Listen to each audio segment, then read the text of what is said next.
Dear Antigua Carnival 2023, what is going on?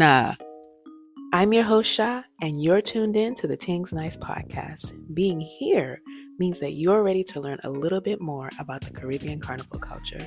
Whether you're a newbie or a long-time carnival veteran, you're guaranteed to step away with new knowledge. Let's talk the Tingz.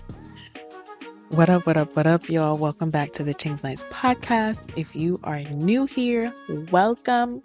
If you are a returning listener, big up yourself. I appreciate you all.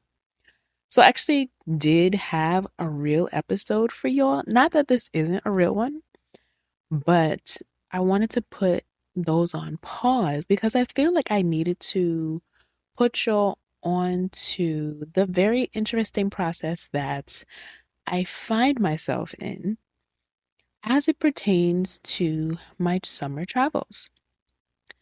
So, generally speaking, I don't usually get flustered much, right? And I'm typically the kind of planner that's kind of like, all right, well, I'll make whatever work, especially when it comes to carnivals that I've never attended. Now, on the other hand, you have individuals who get anxiety and stressed out about certain aspects of carnival planning, especially when things don't go smoothly or as expected. And that is absolutely understandable. So, let me break down what has been going on in my planning world. So, my goal was to make a return to Cropover because I haven't been since 2013. So I was kind of making this my 10-year return trip, right? But then in my head, I was like, Shamir, you've been meaning to go to Antigua Carnival for some time now. Granted, I've been to Antigua twice already in the last 2 years, but I need to go for Carnival specifically while it is still pure. But the conflict is and has always been that Antigua Carnival and Cropover happen at the same damn time. So, in typical Shah fashion, I started pondering how I could split my time between the two countries without a lot of headache. So, since I've already jumped in Kadooment 4 times, granted it was like a decade ago, I could possibly go to BIM for a couple of fetes and then hop on over to Antigua and attend a few of their parties and play mass on Monday and Tuesday. So that's the biggest upside to Antigua Carnival is that it has 2 days of road versus Cropover's one. So again, I'm letting you in on my thoughts so you can see how I've been going about these carnival decisions, right? So BIM is set, Lush is on the agenda, and so is Jabnaval. And after Jabnaval, I will hopefully take a little nap and then take a short plane ride over to Antigua. Now, I wanted to be in Antigua specifically for these two events, one called Ripple and the other one called Lemonade. And to my disappointment, I heard a rumor that Lemonade was not going to be held this year. So that was a sour turn of events for sure, pun intended. So now we're just left with Ripple and whatever other fetes come up. And honestly, I haven't heard of many events during the time that I plan to be there. And it's turning out to just be one of those vibes where you just have to wait and see what happens as the dates near, right? All right. So now here we are. And we all know that the biggest components for most people heading to any carnival is the band and the costume. As it relates to Antigua, all I've been hearing about for the past year and change is insane, insane, insane, insane, insane. And I'm like, okay, well, there's got to be another band, right? There's got to be other bands. Now, I don't know how long y'all have been listening to this podcast or how long you've been following my platforms, but let me educate you about me a little bit. I'm a funny kind of person. I'm what you call a nonconformist. I prefer to go in the opposite direction of the crowd, and especially if there is the potential that there's going to be quality in the opposite direction, then we're good. I like to be different and I like to experience things for myself, especially if I haven't heard horrible things about whatever it is, a company, a band, whatever. So, on that note, let's talk about what I have heard from my sources who shall not be named. So, as a reminder, also, this is going to be potentially my first time attending Antigua Carnival. I say potentially because I could change my mind at any moment at the rate this is going. So, like I mentioned before, Insane Carnival Band is the only band that I've been hearing about coming out of Antigua for over a year now. And I remember being highly impressed with them last year when I heard that they produced all of their costumes on the island.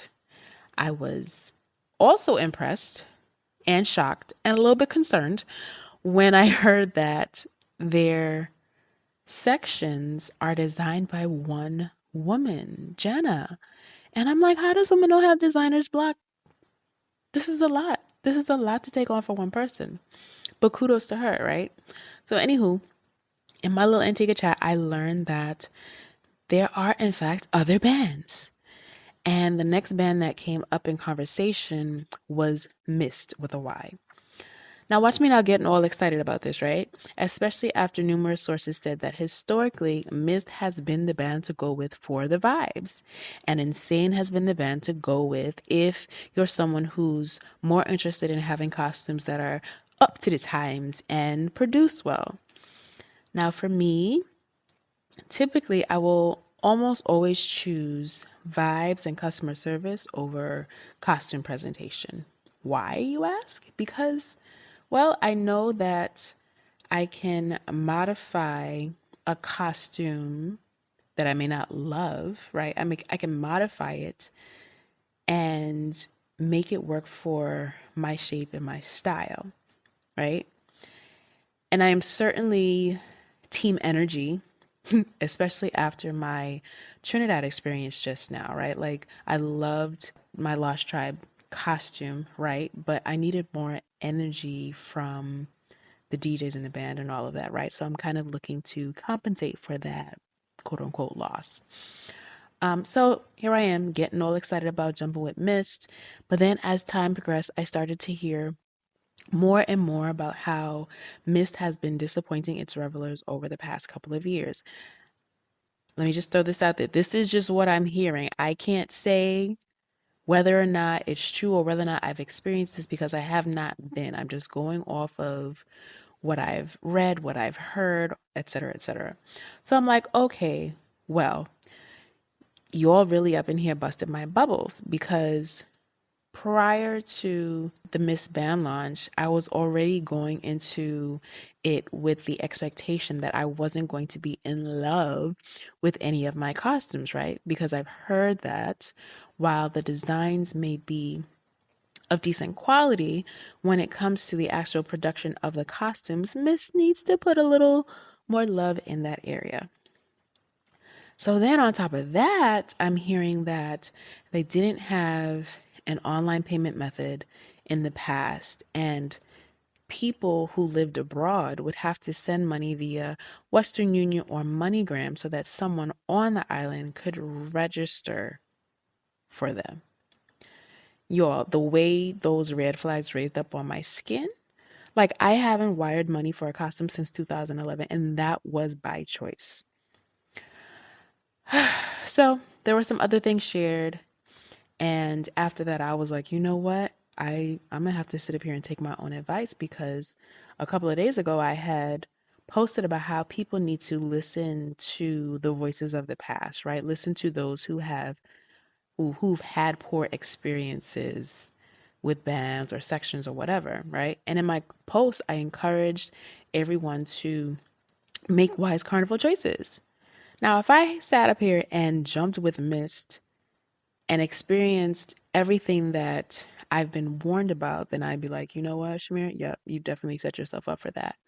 So I'm curious to see how things are going to turn out for the people who do decide to jump with Mist this year. Now, hear this, right? Just when I was about to give Insane my coins, boom, a next band emerged. Sechuns, the band, has entered the chat, y'all. Sechuns, spelled Sechuns. Sechuns is a new band on the road for Antigua 2023, but it's not really new because it's basically four existing bands uniting under one umbrella, hence the name Sechuns, right?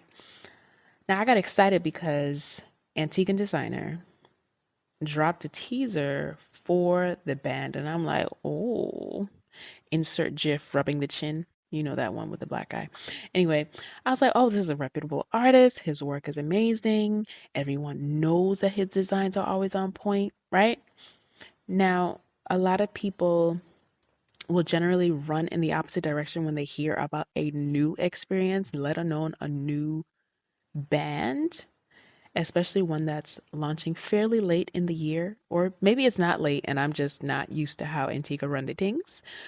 Um, but the band launch for Section isn't until May 9th. I was like, May 9th? May 9th? Sway, that's less than 3 months to sort out registration and produce the costumes and all the other things that goes into this. I was like, what magic they're gonna work here? So I'm not gonna lie, it's a big red flag for me. But I'm like, if we're dealing with experienced band leaders and experienced designers, then let me put my faith in that. So my rationale is that I would rather give a chance to a new band with quality costumes and potentially good customer service than to give my coins to a band with not so great customer service, not so great reviews for the past couple years, and not so great costumes. So all of that being said, right, I'd like to continue to split my experiences by playing with a different band each day.